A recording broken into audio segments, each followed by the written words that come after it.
Some films explode onto the screen, others arrive like a whisper. Dead Poets Society is the whisper that slowly becomes a revolution. The movie feels like it was engineered to inspire you. You can see the gears turning. The music swells at the right moment. The speeches land like a locker room pep talk. And by the time the credits roll, you feel like you should either climb a mountain or write a poem. It's not a rebellion for the sake of rebellion, but the right to see the world for yourself. Director Peter Weir has always been fascinated with characters confronting rigid systems. In films like Witness and later The Truman Show, Weir explores what happens when individuals begin to question the structures surrounding them. Dead Poets Society may be his most emotionally direct film. Weir directs it with restraint, warm autumn colors, steady compositions, and quiet moments of reflection. The film never shouts its themes. It lets them unfold gradually, like a student slowly raising their hand. The result is something rare, a movie about ideas that still feels intimate.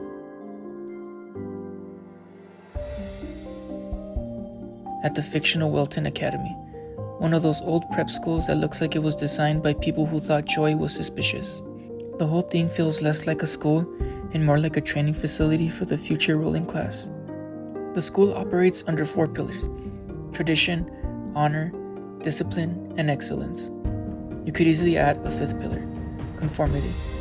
They sound noble, but inside the story, those words feel suffocating. The school isn't evil, it's rigid. It values conformity over curiosity, achievement over individuality. Students aren't encouraged to explore who they are. They're expected to become doctors, lawyers, and executives before they even learned how to think, not poets. Welton represents a certain kind of mid-century American mindset: success first, identity later, and sometimes never.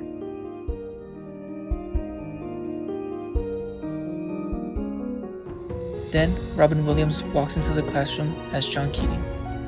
Before this movie, Williams was known as a hyperactive comedic genius. His improvisations, voices, and rapid-fire humor. But in Dead Poets Society, he does something fascinating.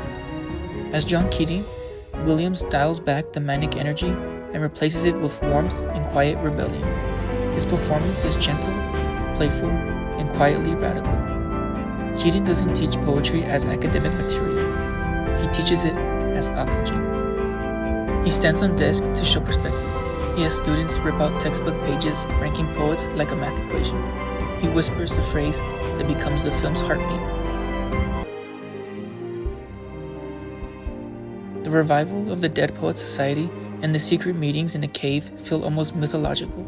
The boys read poetry by Walt Whitman and others. They laugh, shout, and experiment with self-expression.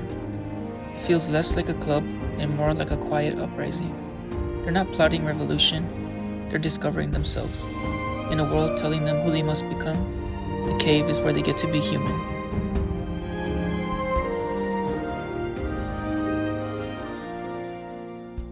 For the first half, Dead Poets Society feels like a warm coming-of-age movie. Kids discovering literature, friendships forming, a teacher who actually cares. Then the movie shifts.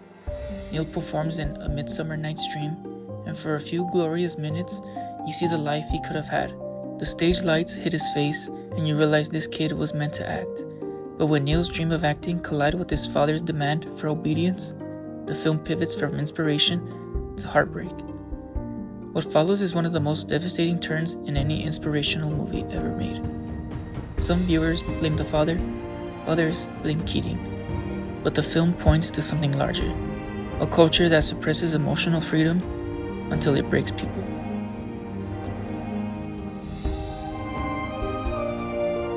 If Neil is the emotional center of the movie, Todd Anderson is a character who actually completes the journey. Todd begins the story paralyzed by insecurity.